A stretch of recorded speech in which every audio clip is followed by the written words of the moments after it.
दोस्तों, जब से भारत सरकार ने टिकटॉक सहित 59 चाइनीज ऐप्स को बैन किया है, तब से लगातार एक क्वेश्चन मन में आता है कि आखिर ऐसा कैसे संभव हो गया कि चाइना जैसे देश में गूगल, ट्विटर, यूट्यूब, फेसबुक ये सभी बड़ी कंपनियां वहां अंदर चाइना में नहीं जा सकी और चाइना वालों ने बड़े होशियारी से इन सभी एप्लीकेशंस के रेप्लिका तैयार कर दिए, यानी कि डिक्टो उसी की कॉपी जैसा एप्लीकेशन तैयार कर दिए और पूरे चाइना के अंदर में वो सभी एप्लीकेशन बहुत तेज़ी से यूज़ किए जा रहे हैं। लेकिन भारत इतना बड़ा आईटी हब होते हुए भी, दुनिया में सबसे बड़े आईटी हब होते हुए भी क्यों भारतीय इस चीज़ में हमेशा पीछे रह जाते हैं। जैसे कि अगर आपको लॉकडाउन का डेटा बताऊं तो अभी हमारा करंट अफेयर्स का सबसे पहला क्वेश्चन उसी से रिलेटेड है। इसमें क्या है कि अगर आप 26 अप्रैल से ये अप्रैल के मार्च 26 से अप्रैल 1 2020 के बीच का डेटा देखें यूएस का, तो अचानक से क्या देखा गया है, अचानक से एक ऑब्जर्वेशन हुआ था कि जो वीडियो कॉलिंग ऐप है जिसको जूम ऐप के नाम से जानते हैं, इसके डाउनलोड्स में अचानक से टिकटॉक से भी ज़्यादा जंप देखने को मिला था। इससे भी ज़्यादा इसको डाउनलोड किया जा रहा था। ठीक है, तो अभी अगर इंडिया के अंदर देखा जाए तो लगातार सरकार की तरफ से भी एक एडवाइजरी जारी करी गई है कि ये जो वीडियो कॉलिंग ऐप है जिसको जूम के नाम से जानते हैं, इसमें सिक्योरिटी रीज़न की वजह से आप इसको यूज़ ना करें उतना ही अच्छा है। अगर भारतीय लोग इतने ज़्यादा स्मार्ट बनते हैं, आईटी कंपनियां भारत की पूरी दुनिया में फैली हुई हैं, इसके बावजूद भी क्यों हम किसी भी इंटरनेशनल ऐप के जैसा ऐप डेवलप नहीं कर सकते हैं। यहाँ पर सबसे बड़ी चीज़ है कि ये जो जूम ऐप है इसका अभी एक सब्सटीट्यूट अभी लॉन्च किया है, इंडिया की तरफ से एक देसी ऐप लॉन्च हुआ है, उसको लेकर बना है आज का सबसे पहला क्वेश्चन क्या बना है वो समझते हैं। क्वेश्चन है कि ऑनलाइन वीडियो कॉलिंग ऐप जिसका नाम है जूम, उसको टक्कर देने के लिए रिलायंस जियो की तरफ से कौन सा वीडियो कॉलिंग ऐप लॉन्च किया गया है। तो रिलायंस ने जो वीडियो कॉलिंग ऐप लॉन्च किया है उसका नाम रखा है जियो मीट। जियो मीट इसका राइट आंसर हो जाएगा, ऑप्शन ए यहाँ पर सही हो जाएगा। अच्छे से इसको याद रख लेना कि रिलायंस की तरफ से जो वीडियो कॉलिंग ऐप लॉन्च किया गया है जूम के टक्कर में वो है जियो मीट, ऑप्शन नंबर ए सही हो जाएगा। इसमें आप देख सकते हो, इसका एक फ़ोटो देख लेंगे जिसमें कि आप देख सकते हो Jio introduces Jio meet app our touch HD video conference, यानी कि अब आप वर्चुअल मीटिंग अटेंड करने के लिए या फिर वर्चुअल क्लासरूम या कॉन्फ्रेंस किसी भी प्रकार के लिए आप इस ऐप का इस्तेमाल कर सकते हैं। खास बात यह है कि इस ऐप के माध्यम से आप 100 लोगों के साथ में वीडियो कॉलिंग कर सकते हैं। इसका मतलब है कि कोई भी वर्चुअल क्लासरूम इसके द्वारा किया जा सकता है। तो जियो मीट इसका राइट आंसर हो जाएगा। गूगल प्ले स्टोर से आप इसे डाउनलोड कर सकते हैं। आप लोग भी अगर जूम ऐप को इस्तेमाल कर रहे हो, थोड़ी सी भी अगर देश के प्रति आपका लगाव है, तो आप इस जियो मीट ऐप को डाउनलोड कर सकते हो। आगे चलते हैं अगले क्वेश्चन की तरफ। अगला क्वेश्चन है कि जैसे कि एक बड़ी समस्या बनी हुई थी कि पाकिस्तान और भारत के और भी पड़ोसी देशों में टिड्डियों का आतंक बड़ा मचा हुआ है। भारत में भी टिड्डियों का आगमन हो चुका है, आप सभी को पता है। तो हाल ही में टिड्डियों के हमले से निपटने के लिए किसने बेल 206B3, इसका इंग्लिश में देखेंगे BELL बेल 206B3 हेलीकॉप्टर को रवाना कर दिया है। तो इसका राइट आंसर हो जाएगा नरेंद्र सिंह तोमर, इसका राइट आंसर हो जाएगा। हाल ही में नरेंद्र सिंह तोमर ने टिड्डियों के हमले से खेत को बचाने के लिए एक हेलीकॉप्टर को रवाना किया है जिसका नाम है बेल 206B3। अब इसको नरेंद्र सिंह तोमर ने हाल ही में इसको कह सकते हो हरी झंडी दिखाई है। इस हेलीकॉप्टर को आप देख सकते हो सिंगल एक पायलट इसको चला सकता है और इसमें क्या होता है केमिकल्स भरा होता है और यहाँ पर ये फव्वारा जैसा ये जो टावर आपको दिख रहा है इसमें छोटे छोटे नोज़ल होते हैं। तो जब ये हवा में चलता है तो ये धीरे धीरे से नोज़ल से अपना केमिकल्स का छिड़काव करता है। इस तरीके से जो छिड़काव होगा उस छिड़काव से टिड्डी जो है वो दूर भाग जाते हैं। तो इसीलिए इसकी शुरुआत करी गई है और इसमें एक बार में 250 लीटर का जो कीटनाशक है इसकी क्षमता को ले जा सकता है और ये लगभग 25 से 50 हेक्टेयर का क्षेत्र जो है एक बार की उड़ान के साथ में कवर कर सकता है। करंट अफेयर्स का अगला क्वेश्चन बनता है कि आपको पता होगा कोविड-19 से जो अफेक्टेड पेशेंट्स हैं वो प्लाज्मा थेरेपी से ठीक हो रहे हैं, यानी कि कोई ऐसा मरीज जो कि कोविड से पहले ठीक हो चुका है, इसका मतलब है कि उसके प्लाज्मा में ऐसी ताकत है कि वो कोविड से फाइट कर सकता है।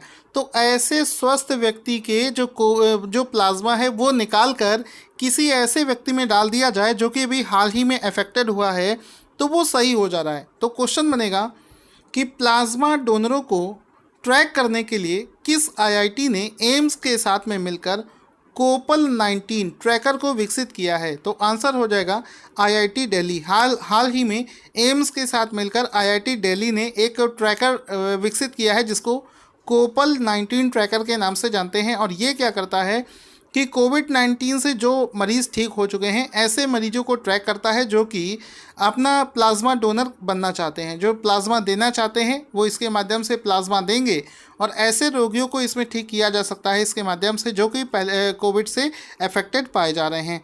तो इसको एम्स ने आईआईटी दिल्ली के साथ में कोलैबोरेशन में विकसित किया है। इसका नाम आपको बता देते हैं, कोपल 19 ऐप। आप देख सकते हैं कोपल 19 ऐप है जो कि लाइव ट्रैकिंग करेगा प्लाज्मा डोनर्स की जो कि पहले से ही ठीक हो चुके हैं। तो आईआईटी दिल्ली और एम्स ने मिलकर इसको विकसित किया है। अगला क्वेश्चन है कि हाल ही में भारत का पहला प्लाज्मा बैंक जिसका नाम है institute of liver and biliary sciences किस राज्य में खोला गया है? तो आंसर हो जाएगा दिल्ली। दिल्ली इसका राइट आंसर हो जाएगा कि हाल ही में भारत का पहला जो प्लाज्मा बैंक है इसको दिल्ली में ओपन किया गया है। तो ऑप्शन नंबर बी यहाँ पर सही हो जाएगा, राइट आंसर हो जाएगा। ठीक है, तो ऑप्शन नंबर बी सही हो जाएगा, दिल्ली इसका राइट आंसर हो जाएगा। तो ये जो इंस्टीट्यूट है इसमें अभी हाल ही में इसके बारे में दिल्ली के मुख्यमंत्री केजरीवाल जी ने इसको ट्वीट भी किया था जिसमें कि उन्होंने वहाँ पर एक विजिट भी करी थी। तो इस तरीके से दिल्ली इसका राइट आंसर हो जाएगा। इसके बाद में दोस्तों एक क्वेश्चन है कि चूंकि इस समय ऑफलाइन मोड में कोई कोचिंग नहीं खुल रही है, कोई भी इंस्टीट्यूट नहीं खुल रहा है, इस वजह से स्कूली से जो शिक्षा है वो भी बंद हो चुकी है। तो बच्चों को स्टूडियो से उनके मोबाइल पर ऑनलाइन क्लासेस सही तरीके से उपलब्ध कराने के लिए घर पर ऑनलाइन क्लासेस लेने के लिए मोबाइल मास्टर जी नामक सेटअप जो है ये किस आईआईटी ने विकसित किया है? तो हाल ही में IIT Kanpur, option number C सही हो जाएगा। एक करेक्शन इस वाले क्वेश्चन में करवा दूंगा, यहाँ पर भी के लिखा है, तो आईआईटी कानपुर इसका राइट आंसर हो जाएगा, जिसने कि हाल ही में एक मोबाइल एप्लीकेशन विकसित किया है जिसके माध्यम से आप बड़ी ही स्मूथ तरीके से, बहुत ही बेहतरीन तरीके से मोबाइल पर आप ऑनलाइन क्लासेस अटेंड कर सकते हैं। तो मोबाइल मास्टर जी नाम से इस ऐप को हाल ही में विकसित किया गया है। अब यहाँ से हम लोग ये सीख सकते हैं, चूँकि इस समय दोस्तों बहुत बड़ी डिमांड आ रही है। अब चूंकि इंडिया हमेशा इन चीज़ों में पीछे रहा है, ये चीज़ सभी लोगों को एक्सेप्ट करनी पड़ेगी कि हम लोगों ने कभी भी कोई चीज़ खुद से विकसित नहीं करी है। हम दूसरों को सर्विस तो दे रहे हैं, लेकिन हम खुद से अगर चीज़ों को विकसित करने का कैपेबिलिटी रखेंगे तो हमें कभी भी दूसरे देशों पर डिपेंडेंट होने की ज़रूरत नहीं पड़ेगी, जबकि इंडिया विश्व का सबसे बड़ा मार्केट है। जैसे कि इस समय सभी स्कूलों को ज़रूरत है कि उनको एक ऑनलाइन एप्लीकेशन मिल जाए जिसके माध्यम से वो घर बैठे ही स्कूल से ही डायरेक्टली बच्चों को घर बैठे पढ़ा सकें। तो अगर इंडिया का ये ऐप सक्सेसफुल हो जाता है तो ग्लोबली उसको रिकॉग्निशन मिल सकती है। तो इस ऐप के माध्यम से जिसको आईआईटी कानपुर ने विकसित किया है कि गरीब ग्रामीण क्षेत्रों के लोग इसका फ़ायदा उठा सकते हैं और अपने स्मार्टफोन के माध्यम से रिकॉर्डेड और लाइव लेक्चर्स को देख सकते हैं। आगे चलते हैं। अगला क्वेश्चन दोस्तों बनेगा कि रूस के संविधान को संशोधित करने की मंजूरी मिलने के बाद में व्लादिमीर पुतिन कब तक रूस के राष्ट्रपति के पद पर रह सकते हैं? दोस्तों ये चीज़ बहुत ही शानदार मिली है। पहले तो इसका आंसर जान लो। आंसर हो जाएगा ऑप्शन नंबर सी, साल 2036 तक। यानी कि जो रसिया के प्रेसिडेंट हैं जिनको व्लादिमीर पुतिन के नाम से जानते हैं, अब उनको 2036 तक उनके पद से कोई भी नहीं हटा सकता। कोई इलेक्शन नहीं, कुछ नहीं, सीधे संविधान में संशोधन कर दिया और 2036 तक उनको पद से कोई भी हटा नहीं सकता है। तो आप देख सकते हैं हाल ही में ऐसा सब कुछ पॉसिबल कैसे हुआ। सीधी सी बात है कि रसिया का जो संविधान था वो वैसे तो इसकी अनुमति नहीं देता है, लेकिन चूंकि उन्होंने ऐसा रूल्स का विक्रम फंसाया कि उन्होंने उसको संशोधित कर दिया, और जब संविधान में ही संशोधित हो जाएगा तो उसके बाद में रसिया का जो प्रेसिडेंट है वो इस समय व्लादिमीर पुतिन वो 2036 तक प्रेसिडेंट के पद पर रह सकते हैं। आगे चलते हैं। क्वेश्चन बनेगा कि हाल ही में किस भारतीय टेनिस खिलाड़ी ने जर्मनी में PSD bank Nord open tennis tournament जीत लिया है? तो आंसर हो जाएगा सुमित नागल। सबसे पहले आंसर जानो। चूँकि इस समय कोविड-19 चल रहा है तो कोई भी जो इवेंट है वो फिजिकल फॉर्म में ऑर्गेनाइज नहीं हो पा रही थी।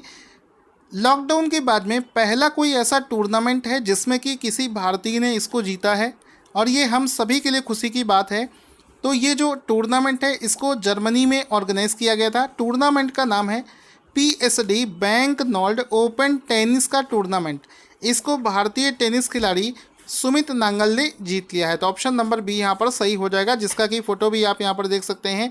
सुमित नांगल जो कि भारत के बहुत ही शानदार उभरते हुए टेनिस खिलाड़ी हैं, उन्होंने ही इस इवेंट को जीता है। और पीछे जैसा कि आप देख सकते हैं फ़ोटो भी लगा हुआ है PSD बैंक, ठीक है, bank Nord open tennis tournament, ठीक है, जिसको सुमित नांगल ने जीत लिया है। साथ ही साथ में इस समय सुमित नांगल 127वें नंबर पर हैं रैंकिंग वाइज, और जो कि भारत की तरफ से सबसे बेहतरीन रैंकिंग है। एक चीज़ और एग्ज़ाम में पूछी जा सकती है कि आपसे ये पूछ सकता है घुमा फिरा कर कि बताओ ये जो सुमित नांगल है ये किस खेल से संबंधित है? तो सुमित नांगल किस खेल से संबंधित है? तो आंसर क्या टिक करोगे? ये टेनिस के खेल से संबंधित है। तो इसको आप लोग याद रखोगे, सुमित नांगल टेनिस के खेल से संबंधित है, जिसने हाल ही में इस इवेंट को जीता है। दोस्तों परसों हम लोगों ने एक न्यूज़ देखी थी कि ICC के जो चेयरमैन हैं शशांक मनोहर, उन्होंने इस्तीफा दे दिया है। अभी बीच में इलेक्शन तो हुआ नहीं है, तो अभी क्वेश्चन क्या बनेगा कि ICC के चेयरमैन शशांक मनोहर ने इस्तीफा देने के बाद किसे इंटरिम चेयरमैन बनाया गया है? तो आंसर हो जाएगा Imran Khawaja. Option number C सही हो जाएगा। हाल ही में इमरान ख्वाजा को ICC का इंटरिम चेयरमैन बना दिया गया है। इंटरिम का मतलब समझता, अंतरिम या इंटरिम का मतलब होता है कि टेम्परेरी रूप में, यानी कि जब तक फुल फॉर्म में कोई ICC का चेयरमैन नहीं बनता है तो टेम्परेरी फॉर्म में कुछ ड्यूरेशन के लिए ही इनको इमरान ख्वाजा को ICC का नया चेयरमैन बनाया गया है। इनका एक फ़ोटो देख सकते हैं जिनको इनका चेयरमैन बनाया गया है। आई होप इसके बाद में जो नया जो चेयरमैन बनेंगे वो परमानेंट होंगे, उसके बाद में इनको हटा दिया जाएगा। आगे चलते हैं। अगला क्वेश्चन है कि भारत सरकार ने अभी इसरो ने ये चीज़ अनाउंस करी है कि वो शुक्र ग्रह यानी कि वीनस पर एक मिशन करेंगे, जो कि बहुत बड़ी खुशखबरी है। तो भारत के वीनस मिशन यानी कि शुक्र मिशन का क्या नाम है, जिसे 2023 के आसपास में लॉन्च किया जाएगा? तो इसका आंसर हो जाएगा शुक्रयान 1। ऑप्शन नंबर सी सही हो जाएगा, शुक्रयान 1। अब इसके ऑप्शंस में आपको ये 1 लगा होना ज़रूरी है। अगर सिर्फ शुक्रयान कहीं पर लिखा है तो भी उसको आंसर टिक मत करना। शुक्रयान 1 इसका राइट आंसर हो जाएगा। चूँकि इसको शुक्र ग्रह पर आयोजित के लिए ये एक मिशन है वीनस के लिए, तो इसको नाम ही शुक्रयान दे दिया गया है। तो इसमें आप देख सकते हैं इसरो की तरफ से इस मिशन को 2023 के लास्ट तक लॉन्च किया जाएगा, जिसमें कि हम लोग वीनस का स्टडी करेंगे, शुक्र ग्रह का स्टडी हम लोग करेंगे।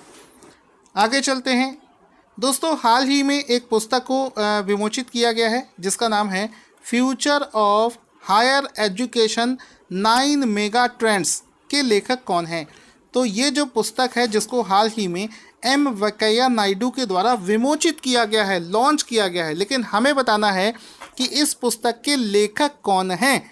चूँकि इसको वेंकैया नायडू ने लॉन्च किया है, जाहिर सी बात है पुस्तक इंपॉर्टेंट है।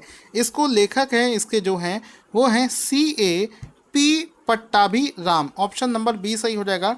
CAP पट्टाभी-राम ने हाल ही में इस पुस्तक को लिखा है, जिसको भारत के वेंकैया नायडू के द्वारा लॉन्च किया गया है। पुस्तक का नाम है future of higher education 9 mega trends, ठीक है।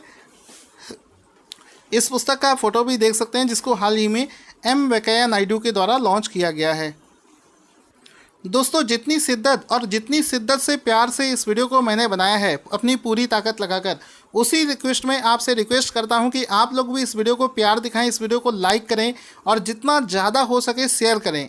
कम से कम एक बार तो आप शेयर कर सकते हैं। आप शुरू करते हैं आज के पूरे करंट अफेयर्स का रिवीजन। देखते हैं आपको कितने क्वेश्चंस के आंसर याद हुए हैं। सबसे पहला कि रूस के संविधान संशोधन की मंजूरी मिलने के बाद में व्लादिमीर पुतिन को कब तक रूस का प्रेसिडेंट बनाए रखा जाएगा। तो जल्दी से आंसर लिखकर आप भेज दीजिए। आंसर हो जाएगा 2036, 2036 तक इनको बनाया जाएगा। उसके बाद में कि हाल ही में किस भारतीय टेनिस खिलाड़ी ने PSD bank Nord open tennis tournament को जीत लिया है। तो गाइस राइट आंसर हो जाएगा सुमित नागल। सुमित नागल इसका राइट आंसर हो जाएगा। उसके बाद में क्वेश्चन है कि ICC के चेयरमैन शशांक मनोहर ने इस्तीफे देने के बाद में किसने अंतरिम चेयरमैन बनाया गया है। तो अंतरिम चेयरमैन जो हाल ही में बनाया गया है वो बनाया गया है इमरान ख्वाजा को। उसके बाद में है शुक्र ग्रह यानी कि वीनस के लिए इसरो की तरफ से 2023 के अंत में कौन सा मिशन लॉन्च किया जाएगा। सो गाइस आंसर हो जाएगा शुक्रयान 1। उसके बाद में कि future of higher education 9 mega trends पुस्तक के लेखक कौन हैं। सो गाइस आंसर हो जाएगा इसका CA पट्टाभी राम। हाल ही में ऑनलाइन वीडियो ऐप जिसको जूम के नाम से जानते हैं उसका टक्कर देने के लिए रिलायंस जियो ने कौन सा वीडियो कॉलिंग ऐप लॉन्च कर दिया है। तो जियो मीट इसका राइट आंसर हो जाएगा। टिड्डियों के हमले से निपटने के लिए बेल 206B3 हेलीकॉप्टर को हाल ही में किसने रवाना किया है। सो गाइस आंसर हो जाएगा नरेंद्र सिंह तोमर इसका राइट आंसर हो जाएगा। आई होप आपके सारे क्वेश्चन सही होंगे। अगर आपको वीडियो अच्छा लगता है तो इसको प्यार दिखाने में कमी मत करना।